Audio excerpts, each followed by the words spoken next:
Anin Bushu Nidinwe Maganak Nakade Benisi Indish Nakas Megasi Dem. Hi, it's Jaime, and today I'm going to be sharing a video about truth and reconciliation, a couple of the calls to action, and a little bit of background information as to why it is that those calls of action or those calls to action have been made and why they include very, very specific things.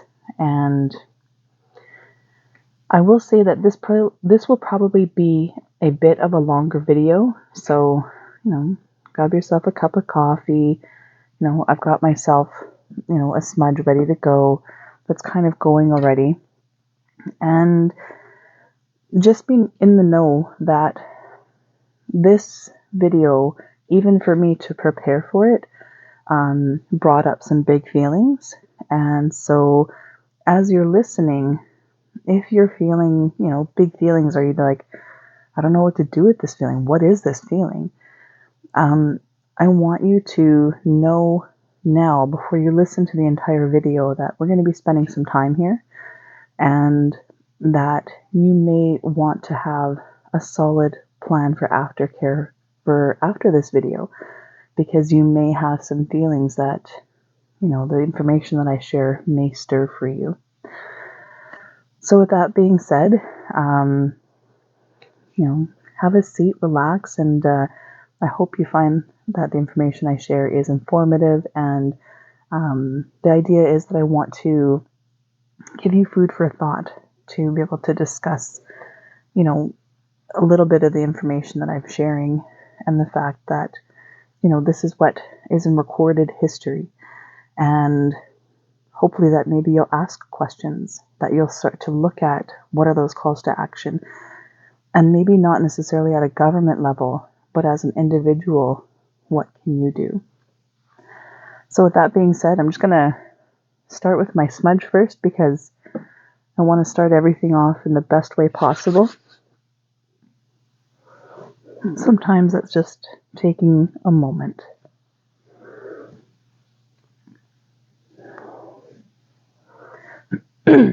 All right. Okay, so some of you may have heard the term truth and reconciliation, but maybe you don't know what it refers to. So the Truth and Reconciliation Commission of Canada was formed, and they developed 94 calls to action. The idea is that Indigenous people of today are holding Canada accountable for the original promises and things that were recorded in the treaties hundreds of years ago with the Indigenous people of the land. So these calls to action actually address rather specific things. So it's like we know that these things were mentioned in the treaties, but because they're not being honored, the Commission tried their very best to write calls to action. So to make it, if it said this, how do we make that an actionable item? What steps do we take to achieve it? What would that look like?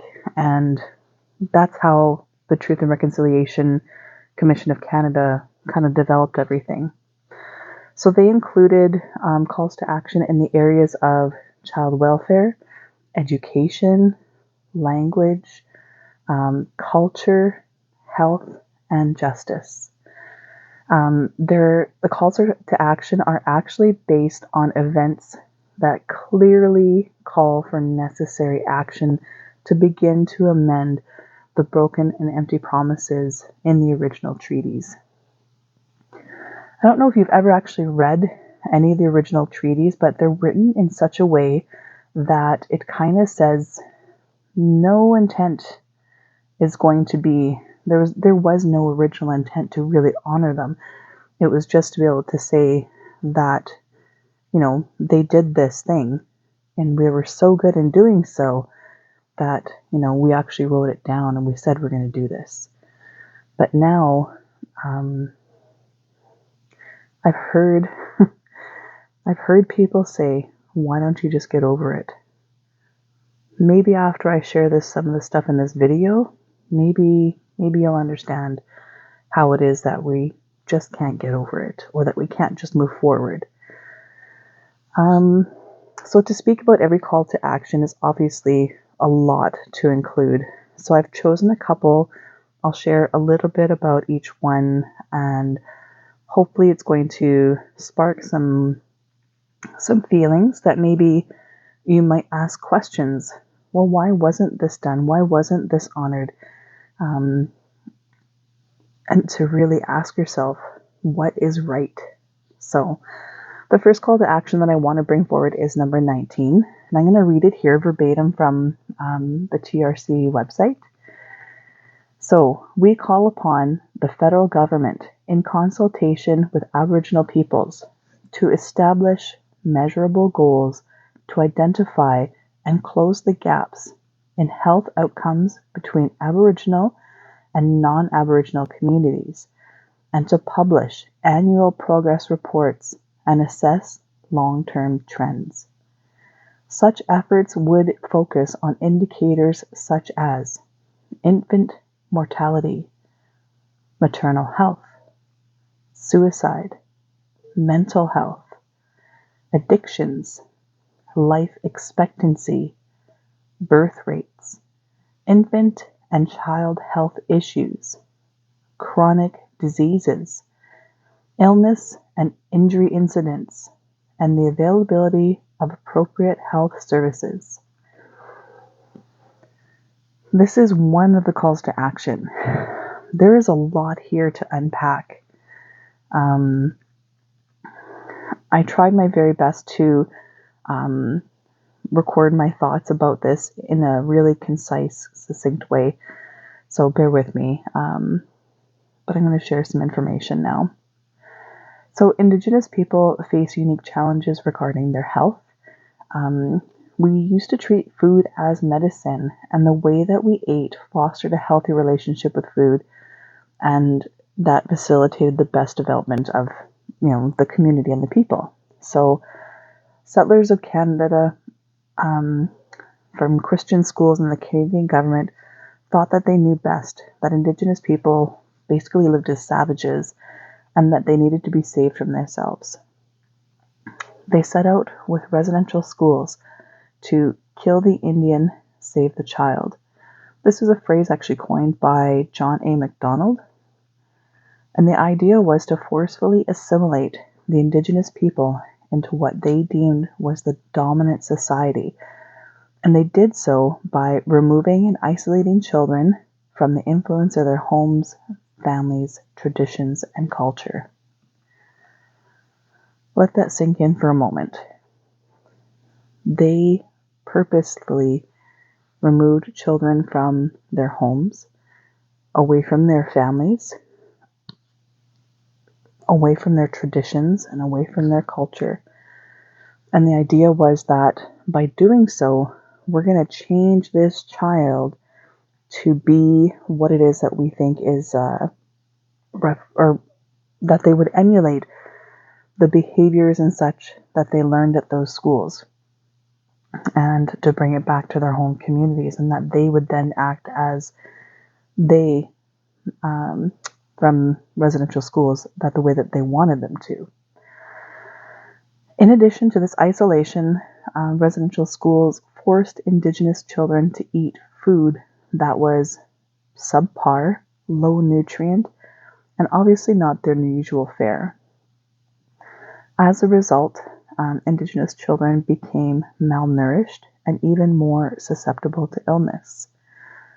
Residential schools were quickly and poorly built, with poor ventilation and often overcrowded, and that facilitated the rapid spread of illnesses among Indigenous people. These conditions were especially deadly as Indigenous people had very little immunity to the illnesses that colonizers were bringing with them. Many Indigenous children and families and people were lost to illnesses like tuberculosis, smallpox, measles, and influenza. And these were things that were highly communicable, and in the environment that they were in, it spread very rapidly like wildfire. So Um, it's kind of well known now that Indigenous people are susceptible to diabetes. It's just that our bodies do not process sugar very well. The refined sugar, so sugar that some people like to have in their coffee or that they're baking with.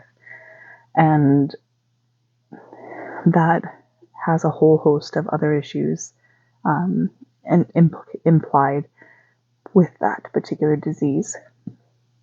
So, Canada's food guide, pardon me, Canada's food guide was actually developed during residential school era, and Indigenous children were the test group.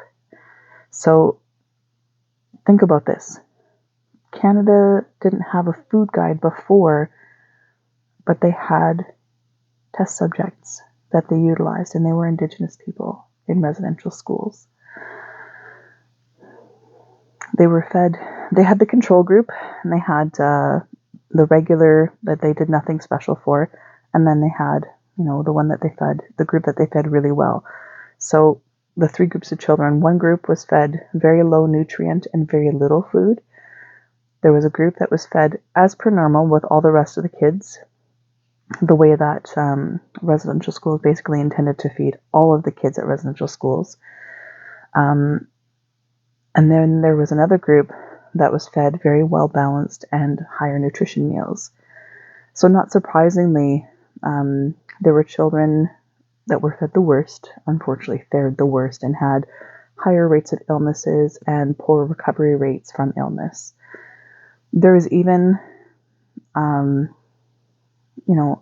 relatives shared that there was even a standard of food that was served for just the residential school, the Catholic church people, and then there was different food that was served for the students that was, sometimes moldy or sometimes was spoiled food, but that was all that they were given. And if they cried or complained, it was met with severe punishment. So you can imagine that this was a very difficult thing for our people to endure when we were used to having, very particular food. This approach to food and the way that residential schools operated, they were actually,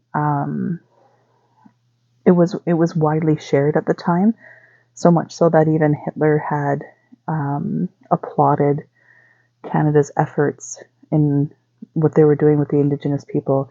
And it is said that Hitler had actually taken some of the practices that residential schools were actually utilizing and used that in the concentration camps that they formed, with a different outcome, obviously.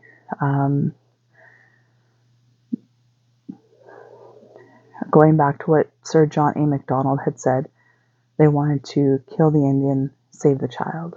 And this is one of the reasons why there's such a focus on a call to action with respect to Indigenous people's health, because these are all factors that impact an ability for a group of people to thrive in a different environment.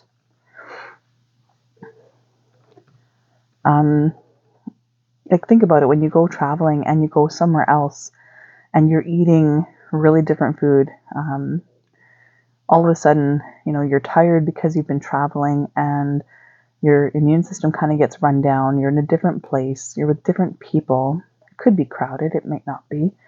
But pre-COVID, people used to go and then like on vacations and stuff where they would go on business trips and they would be sick when they came back because they're tired. They're run down from traveling and they're not eating their traditional or regular food. And all of a sudden they got, gurgly guts. But imagine if you couldn't get back to your regular food fare and your regular meals. And then all of a sudden you're adding on other factors, and that the intent was to keep them at that level, to not allow them to reach their full potential, unfortunately. While in residential schools, Indigenous children, unfortunately, were horribly abused, mentally, physically, spiritually, and sexually. They were stripped of their identities and returned to their families with broken spirits. Because they were taken away from their home lives and parents, those relationships broke down, and parents lost a lot of their traditional parenting practices, and that they didn't know how to interact with their child because they've been gone for 10 months of a year, and they only had them around for a couple of months, and all of a sudden it was different. That child came back and they were different because of what they were being taught at residential schools. So not only did it impact the children, it impacted the families. Like I said, children were different when they came home. They emulated learned behaviors from their new environments, and parents didn't know how to interact with them very well.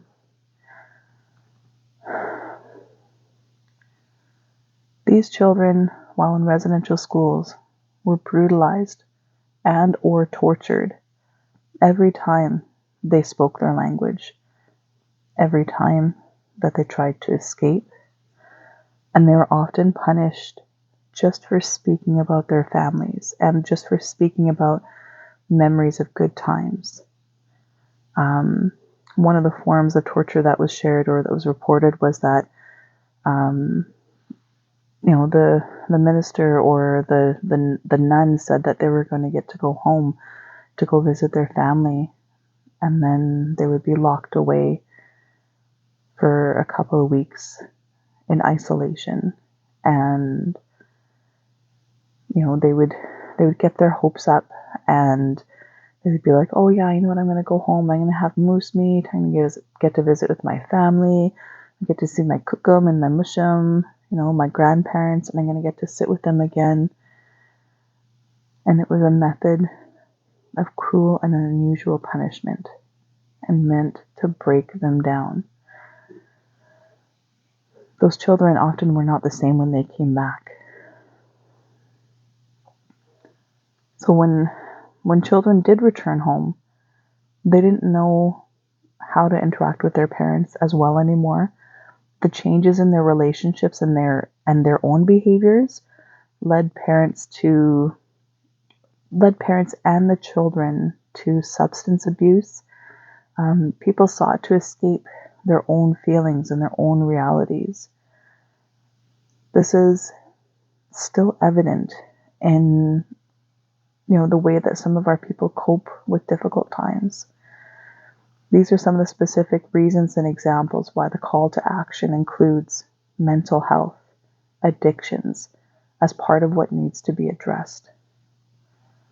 A lot of not every child who tried to escape made it home.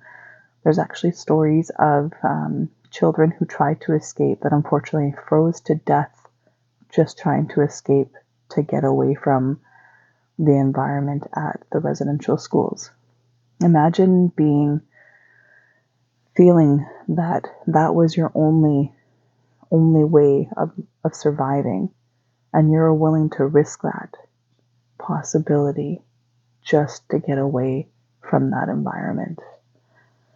I feel like that's a pretty significant thing to be able to say, or to recognize that those children knew, poorly dressed, poorly clothed, willing to go out. And we all know that here in Manitoba, winter time is it's a survival thing now.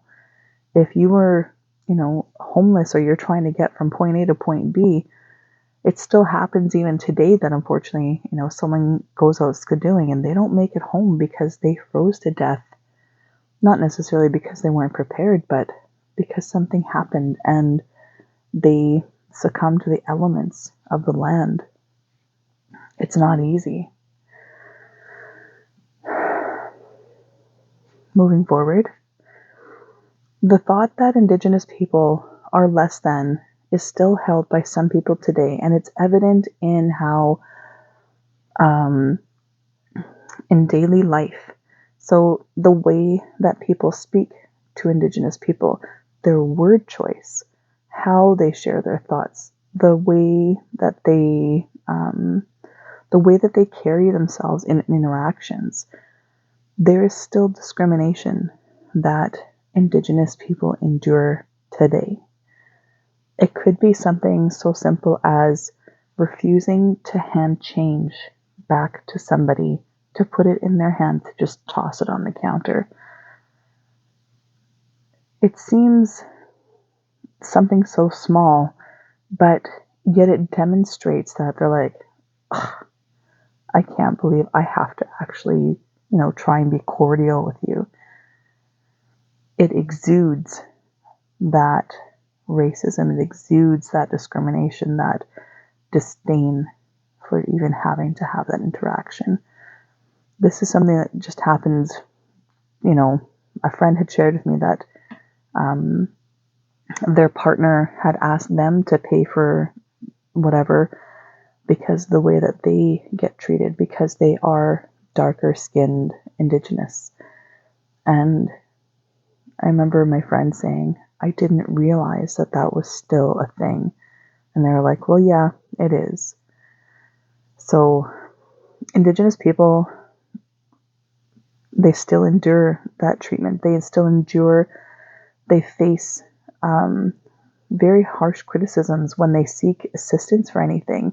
So in the medical profession, Indigenous people are stigmatized when seeking treatment for anything, even as simple as, a kid has an ear infection and they want help for their child because obviously their poor child is screaming in pain, their poor little ears are hurting. But then they face that discrimination when asking for that assistance for something that could be so mundane, and it's difficult. It sets a standard. It makes us feel less than.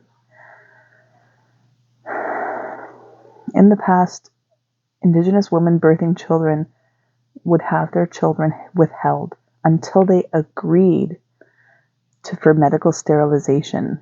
And in some cases, doctors wouldn't even ask. They're just, so that they would do a C-section. They're like, well, we're already in here. Let's go ahead and, remove those fallopian tubes or give them a hysterectomy. And doctors thought that they knew best, or that they were doing the Indigenous woman a favor by taking away her reproductive choice, by taking away her opportunity to bear children.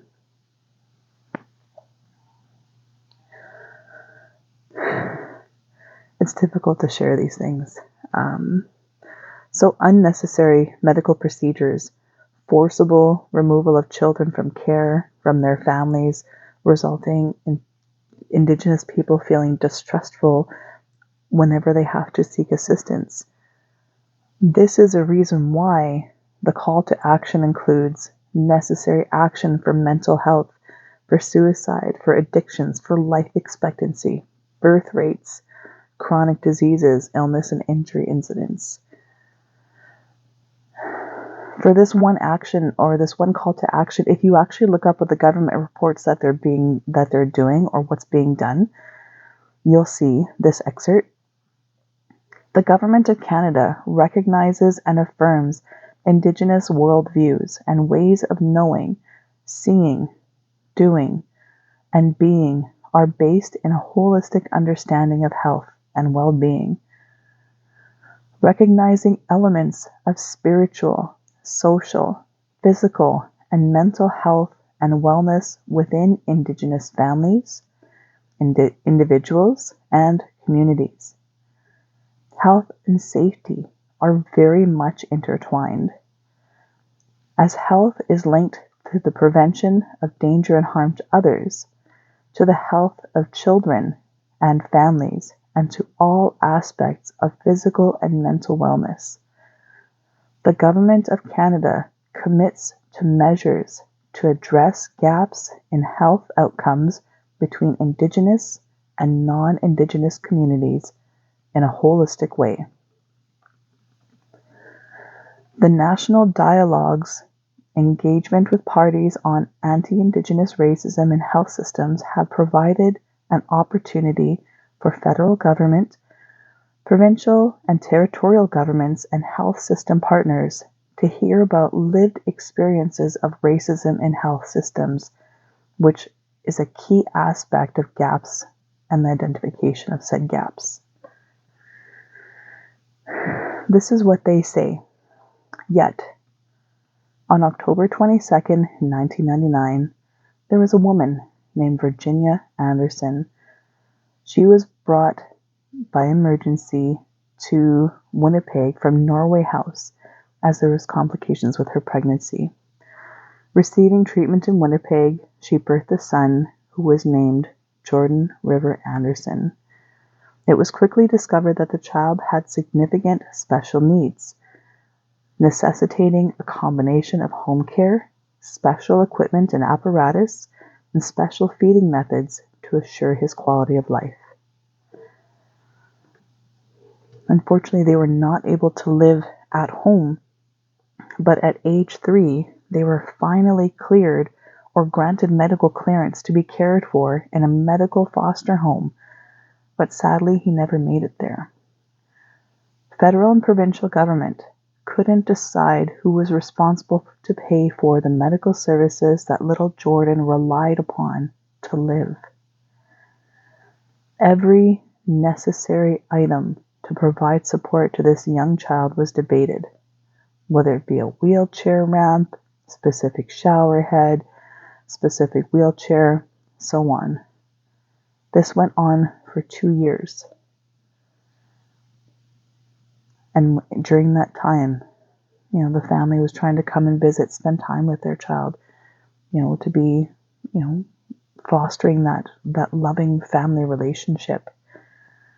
2 years. The government debated or pushed back from federal to provincial level, saying, oh no, you're responsible. And the other one was like, no, you're responsible. While waiting for 2 years, this little boy passed away. They never had the chance to live in the loving comfort of their family's home. This sparked outcry among Indigenous communities and drove a child-first approach that would ensure that children receive services that they need when they need them, and that government would settle the fiduciary responsibility afterward. This initiative is called Jordan's Principle. This young boy couldn't even speak. They couldn't breathe on their own. They couldn't walk. They were completely reliant on those around them for their quality of life. And it's obvious that if Jordan were not an Indigenous person, the government would have not had debated. They would not have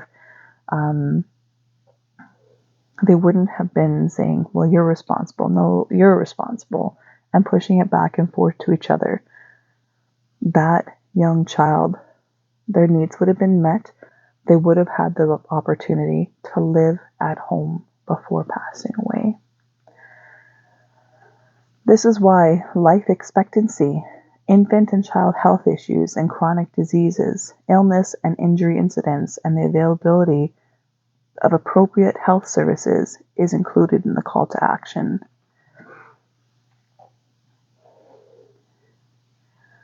The fact that we have to write, calls to action, the fact that we have to have things like Jordan's Principle, come to law and say that this isn't right. Think about that. What would you do for your child? What would you do to make sure that in your endeavors going into the medical system, you're at your most vulnerable, you're probably not feeling well, and you're saying, please help me? What would you do? Moving on. The next call to action that I would like to mention is number 22.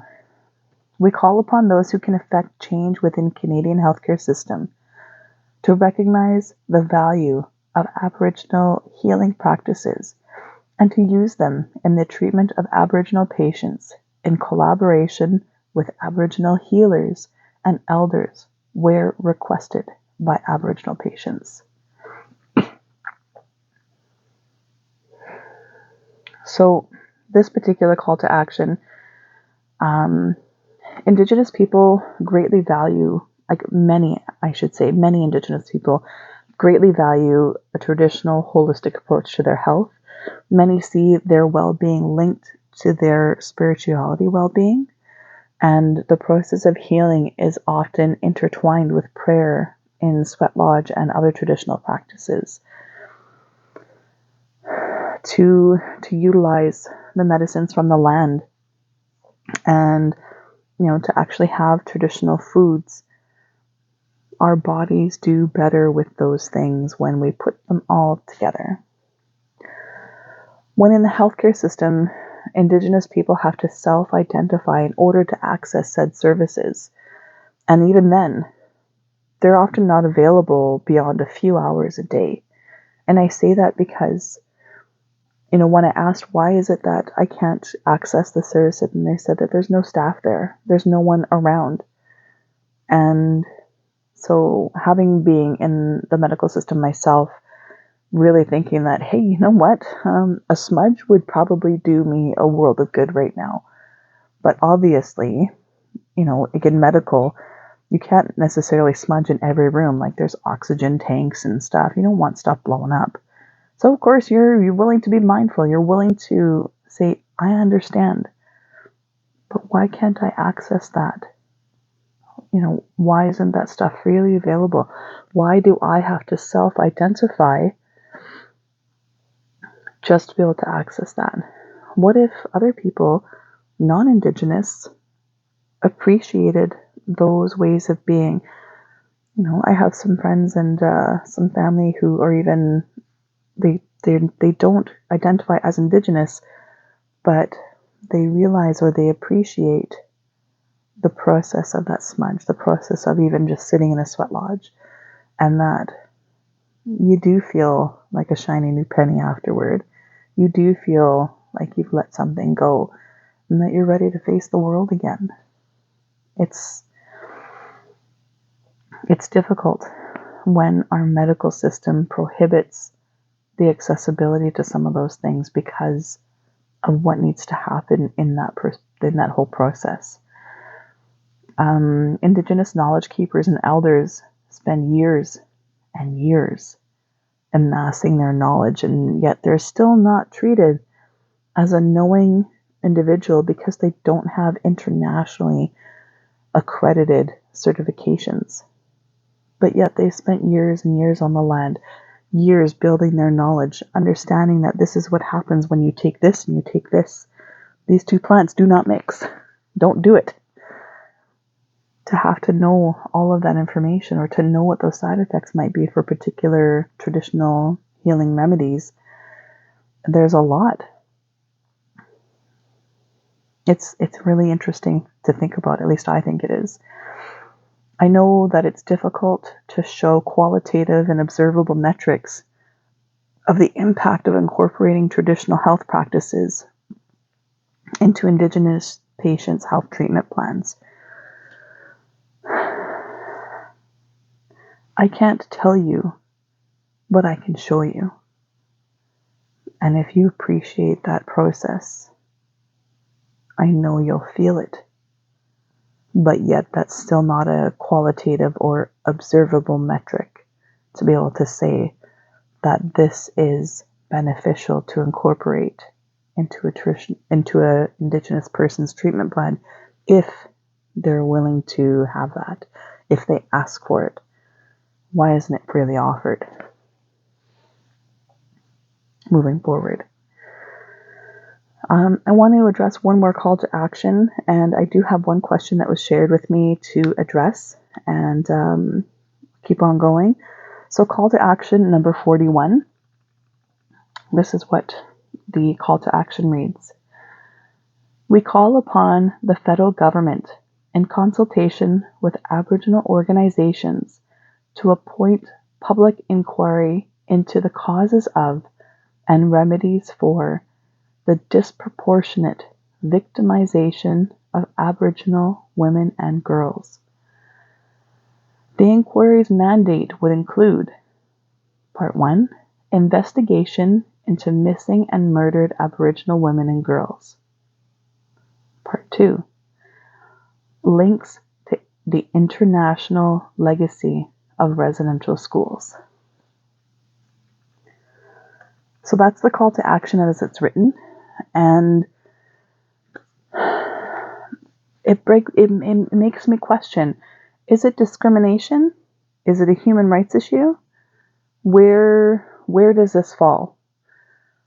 Less than 24 hours ago, as of right now, the Premier of Manitoba, Heather Stefanson, has launched an ad campaign declaring she will never, never search the landfill for remains of murdered women, citing health and safety of the searchers.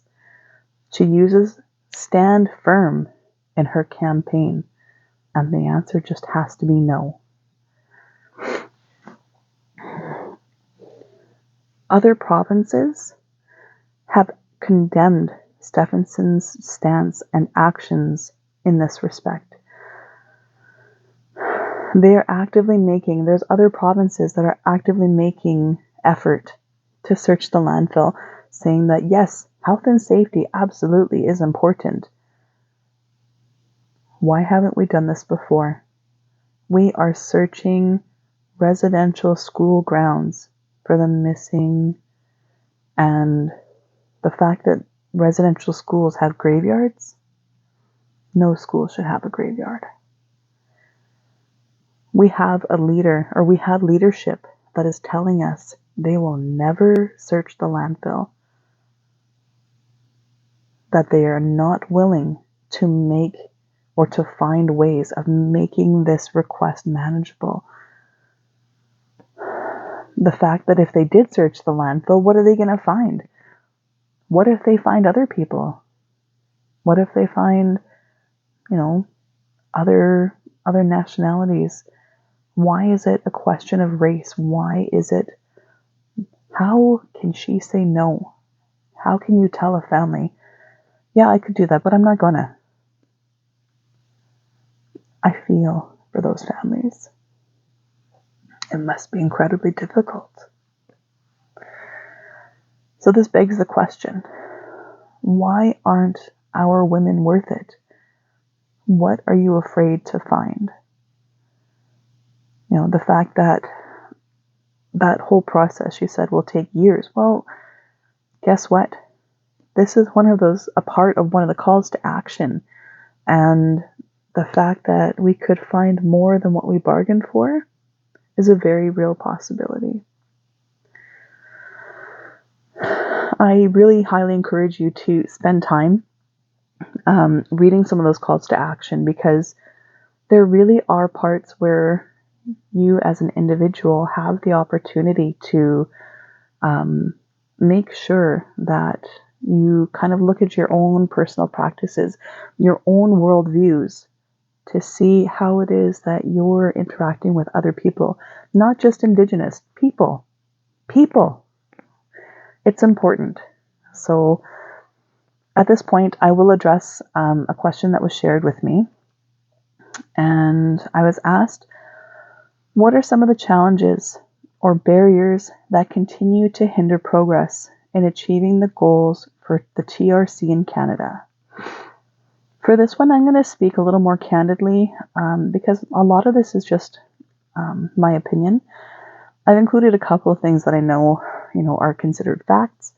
So the first residential school was actually opened in 1831, and the last residential school was closed in 1999.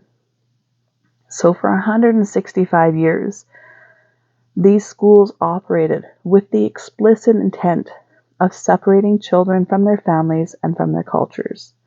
For the all intensive purposes, part of that goal was achieved. They definitely did separate children from their families and from their cultures. And, there's a few different things that factor into this answer. And the fact that we have to fight so hard, a lot of our language speakers, they still speak the language, but it's being lost. It's it's a different way of speaking. I remember the first time really focusing on or hearing someone speak the language. I was like just really looking hard and watching hard their face and their mouth forming the words, because it was just beyond my level of ability at the time to be able to form the words in my own mouth. I'm like, say it again. I just have to watch and hear it and see it again. And I just couldn't make my mouth do what needed to be done to form those words. It was difficult because as an adult trying to learn another language, it takes effort. So I think that's actually a barrier. The fact that, our language speakers are often our elders, and who is the next person or the next group of people in line to carry that language so that our children have it is our adults. Our adults in our lives are very busy. We're often working and trying to take care of the kids or take care of the adults and the elders. What time is really left for language acquisition when it's a bit challenging to do so? So for 165 years, our relatives, our ancestors were told that they're not enough. They were told that they were less than. They were told that they were told that they couldn't practice their language, that they couldn't speak their language, they couldn't practice their traditional ways of being under threat of being punished. It's very difficult to even say that is still something that impacts our people today, because we don't have as many language speakers as we did before, I should say. The fact that there are still the way that rules are written is still using blood quantum to eventually weed out by the second generation that they would no longer be considered status Indigenous people.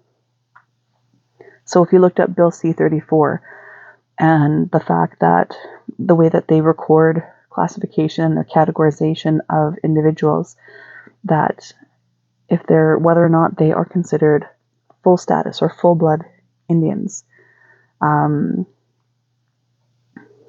it's disgusting, the fact that that's still a thing. And therefore, we're still not free in that respect.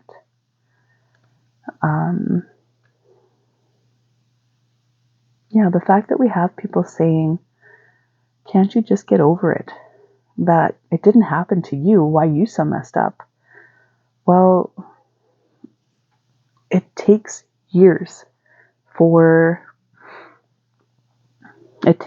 relearn those practices of positive parenting structures, and it doesn't happen overnight. The last school closed in 1999.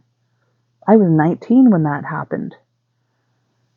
So, we're still living with the effects of intergenerational trauma. We're still living with the effects of seeing alcoholism, seeing people struggling with their mental health. The fact that those behaviors are still being passed down through generations. The fact that our experiences are being minimized. Just get over it.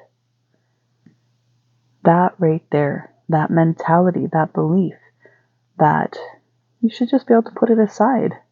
Well, I'm sorry, but if you have the crap beaten out of you, it's not easy to just put aside. And I'm sorry for saying it like that, but it's not easy to put aside. To be treated as, or to be dismissed or being treated as irrelevant, that's why it's still difficult. That's why there's still barriers. Until these ways of approaching Indigenous people are remedied, we have to stand firm. And I want to share, the last little bit here, for the last little bit of this video. What are some of the barriers? The fact that our hearts remember. Our blood remembers. Our ancestors whisper in our dreams so that we don't forget. We are resilient, we come from strong people, and we are worthy of love and kindness. I apologize for the emotion, but it's true. We, as people, are working towards healing, and we are asking people to stand with us while we do that healing work. And yes, it's going to take some time. It took 165 years to try and destroy a nation, and it's going to take some time for it to be repaired. If you actually read, the calls to action, I think that you would be able to find there's a lot of different ways there's a lot of different things that could be remedied so that truth and reconciliation could be achieved in our lifetime. So I thank you so much for taking the time to sit with me. And as I said in the beginning, please take your time. Please sit with what you've heard today. Please make sure that you are checking in with people you have that care about your well-being and that you take care of yourself. And maybe it's time to make effort to learn about those calls to action and what they actually mean, how they could be implemented. So thank you very much for listening. I hope you have a great day. Checkninnworh.